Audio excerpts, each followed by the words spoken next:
नमस्कार। प्रादेशिक समाचार के साथ मैं समीर बाखला। पहले मुख्य समाचार। प्रधानमंत्री नरेंद्र मोदी ने वॉइस ऑफ ग्लोबल साउथ शिखर सम्मेलन के आरंभिक सत्र को वर्चुअल माध्यम से किया संबोधित।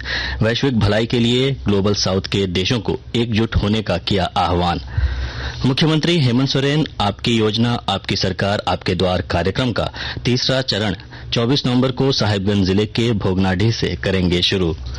भारतीय रेलवे ने 2027 तक 3000 नई ट्रेनें शुरू करने का रखा लक्ष्य। सभी यात्रियों को कंफर्म टिकट उपलब्ध कराने की दिशा पर हो रहा काम। और झारखंड में छठ महापर्व को सफलतापूर्वक संपन्न कराने की दिशा में सभी जिलों में प्रशासन तैयारी में जुटा। छठ घाटों में तैयारी, सुविधा और सुरक्षा का लिया जा रहा जायजा। और अब समाचार विस्तार से। प्रधानमंत्री नरेंद्र मोदी ने कहा है कि वॉइस ऑफ ग्लोबल साउथ 21वीं सदी में बदलते विश्व का प्रतिनिधित्व करने वाला अनोखा मंच है। वॉइस ऑफ ग्लोबल साउथ शिखर सम्मेलन के आरंभिक सत्र में आज वर्चुअल माध्यम से श्री मोदी ने कहा कि समय आ गया है कि वैश्विक भलाई के लिए ग्लोबल साउथ के देशों को अब एकजुट हो जाना चाहिए। उन्होंने कहा कि पश्चिम एशिया क्षेत्र की घटनाओं से नई चुनौतियां उभर रही हैं। भारत ने 7 अक्टूबर को इजरायल पर आतंकी हमले की निंदा की थी। इस दौरान संयम बरतने और संवाद तथा कूटनीति पर बल दिया गया था। उन्होंने कहा कि फिलिस्तीन के राष्ट्रपति महमूद अब्बास से बातचीत के बाद वहां के लोगों के लिए मानवीय सहायता भेजी गई। उन्होंने कहा कि दिल्ली में G20 शिखर सम्मेलन के दौरान ग्लोबल साउथ से जुड़े मुद्दों को उठाया गया था। आपकी योजना आपकी सरकार आपके द्वार कार्यक्रम का तीसरा चरण 24 नवंबर से साहिबगंज जिले के भोगनाडीह से शुरू होगा। मुख्यमंत्री हेमंत सोरेन इस अभियान का शुभारंभ करेंगे। मुख्यमंत्री श्री सोरेन ने राज्य स्थापना दिवस समारोह में तीसरे चरण के अभियान की घोषणा की थी। इस अभियान के तहत बारी बारी से सभी जिलों में जिला स्तरीय कैंप होंगे। इस दौरान वन पट्टा, पेंशन, जमीन का म्यूटेशन, राशन कार्ड समेत विभिन्न योजनाओं से संबंधित समस्याओं का निष्पादन किया जाएगा। इस अभियान का समापन दिसंबर के अंतिम सप्ताह में रांची में होगा। प्रधानमंत्री नरेंद्र मोदी के झारखंड दौरे में सुरक्षा में हुई चूक मामले में कार्रवाई तेज हो गई है। प्रधानमंत्री के काफिले के आगे आई महिला पर प्राथमिकी दर्ज कर उसे जेल भेज दिया गया है। इस मामले में राज्य सरकार ने पुलिस मुख्यालय से रिपोर्ट मांगी है। डीआईजी स्तर पर रिपोर्ट सौंप दी गई है। इस रिपोर्ट में चूक को लेकर दिए गए तर्क के बिंदु पर पुलिस मुख्यालय में समीक्षा हो रही है। अबुआ आवास योजना के प्रति लोगों में जागरूकता लाने के लिए आज चतरा जिला समाहरणालय परिसर में जागरूकता रथ रवाना किया गया। राज्य के श्रम मंत्री सत्यानंद भोक्ता ने जागरूकता रथ को हरी झंडी दिखाकर रवाना किया। अबुआ आवास योजना के बारे में जिले के उपायुक्त अबू इमरान ने बताया कि राज्य सरकार की इस महत्वाकांक्षी योजना का उद्देश्य गरीब असहाय लोगों को 3 कमरे का आवास उपलब्ध कराना है। जागरूकता रथ जिले में घूम घूम कर लोगों को योजना से जुड़ी जानकारी और इसके लाभ से अवगत कराएगा। गोड्डा जिले में जिला विधिक सेवा प्राधिकार की ओर से 100 दिवसीय सघन विधिक जागरूकता और साक्षरता अभियान चलाया जा रहा है। और जानकारी दे रहे हैं हमारे संवाददाता।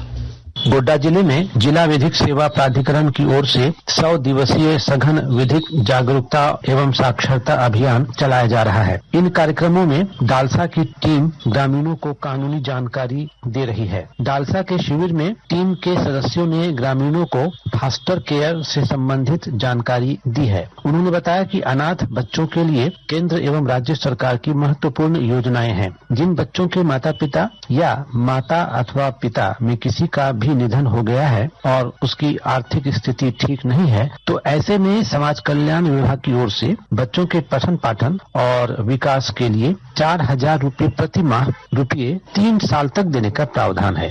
आकाशवाणी समाचार के लिए गोड्डा से मैं रंजन कुमार। विकसित भारत संकल्प यात्रा झारखंड के गांव-गांव तक पहुंच रही है। सिमडेगा के जोराम, खूंटी के मुरहू तथा गुरुजोर और पलामू के मोहम्मदगंज के गोदाडीह पंचायत में कार्यक्रम का आयोजन किया जा रहा है। इस दौरान ग्रामीणों को विकास योजनाओं की जानकारी देकर उनका लाभ लेने को प्रेरित किया जा रहा है। संयुक्त बिहार में आदिवासी कल्याण मंत्री रह चुके गोवर्धन नायक का कल रात 8 बजे निधन हो गया। उन्होंने अपने पैतृक आवास पश्चिमी सिंहभूम जिले के कुमारडुंगी बड़ा रायकमन गांव में अंतिम सांस ली। वह लगभग 3 साल से बीमार चल रहे थे। स्वर्गीय नायक मझगांव विधानसभा क्षेत्र का प्रतिनिधित्व करते थे एवं बिहार सरकार में लालू प्रसाद मंत्रिमंडल में उन्हें कैबिनेट मंत्री बनाया गया था।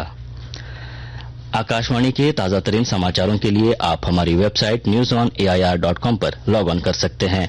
ताजा समाचार X handle @AIR news alerts और Facebook page All India Radio news पर भी उपलब्ध हैं। आप प्रादेशिक समाचार एकांश के X handle @AIR news _Ranchi और फेसबुक, इंस्टाग्राम पेज तथा YouTube channel AIR news Ranchi पर भी हमारे बुलेटिन सुन सकते हैं। प्रादेशिक समाचार आप आकाशवाणी रांची से सुन रहे हैं। भारतीय रेलवे ने अगले 5 वर्षों में 3000 नई ट्रेनों का परिचालन शुरू करने का लक्ष्य रखा है। रेलवे ने कहा है कि 2027 तक सभी यात्रियों को कंफर्म टिकट देने का विचार किया गया है और इस दिशा में रेलवे की ओर से तेजी से काम किया जा रहा है। इसके साथ ही रेल लाइन दोहरीकरण और रेलवे नेटवर्क तेजी से बढ़ाया जा रहा है ताकि अतिरिक्त ट्रेनों का परिचालन सुनिश्चित हो सके। इसके अलावा यात्रा का समय भी कम करने की दिशा में काम जारी है। लोक आस्था का महापर्व छठ आज से शुरू हो रहा है। नदी, तालाबों और बड़े जलाशयों में घाटों की साफ सफाई का काम अंतिम चरण में है। सुरक्षा को लेकर बैरिकेडिंग भी की जा रही है। हमारे संवाददाताओं ने बताया, जिला प्रशासन की ओर से छठ घाटों में तैयारी का जायजा लिया जा रहा है। समय से सभी छठ घाटों में साफ सफाई पूरी करने, व्रतियों के लिए विशेष सुविधा, लाइट की व्यवस्था और सुरक्षा के इंतजाम किए जा रहे हैं। नदी, तालाबों और जलाशयों तक जाने वाले मार्गों को दुरुस्त किया जा रहा है ताकि व्रतियों और श्रद्धालुओं को आने जाने में परेशानी न हो। वहीं कई जगहों पर NDRF की टीम को भी तैनात किया जा रहा है। पूर्व मध्य रेलवे के महाप्रबंधक अनिल कुमार खंडेलवाल ने कल धनबाद मंडल के विभिन्न स्टेशनों का निरीक्षण किया। इस दौरान उन्होंने बताया कि धनबाद रेल मंडल राजस्व में अपने लक्ष्य से आगे बढ़ चढ़कर काम कर रहा है और आने वाले समय में और बेहतर करने का प्लान है। उन्होंने कहा कि इस बार दुर्गा पूजा और छठ को लेकर काफी संख्या में स्पेशल ट्रेन यात्रियों की सुविधा के लिए चलाई गई है। आने वाले समय में और भी बेहतर सुविधाएं मुहैया कराई जाएंगी। उन्होंने बताया कि सुरक्षा और भीड़ मैनेजमेंट को लेकर भी विशेष अभियान चलाए जाएंगे। रांची जिले के मांडर प्रखंड के मुड़मा इलाके में धार्मिक स्थल को नुकसान पहुंचाने के विरोध में ग्रामीणों ने रांची डाल्टनगंज मार्ग को जाम कर दिया है।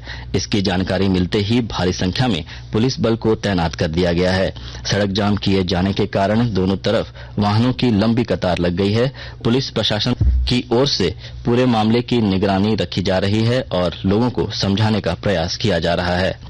अंत में मुख्य समाचार एक बार फिर।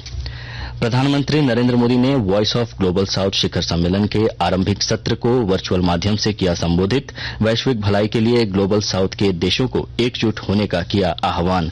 मुख्यमंत्री हेमंत सोरेन आपकी योजना आपकी सरकार आपके द्वार कार्यक्रम का तीसरा चरण 24 नवंबर को साहिबगंज जिले के भोगनाडीह से करेंगे शुरू। भारतीय रेलवे ने 2027 तक 3000 नई ट्रेन शुरू करने का रखा लक्ष्य। सभी यात्रियों को कंफर्म टिकट उपलब्ध कराने की दिशा पर हो रहा काम। और झारखंड में छठ महापर्व को सफलतापूर्वक संपन्न कराने की दिशा में सभी जिलों में प्रशासन तैयारी से जुटा। छठ घाटों में तैयारी, सुविधा और सुरक्षा का लिया जा रहा जायजा। इसके साथ ही आकाशवाणी रांची से प्रादेशिक समाचार का ये बुलेटिन समाप्त हुआ। नमस्कार।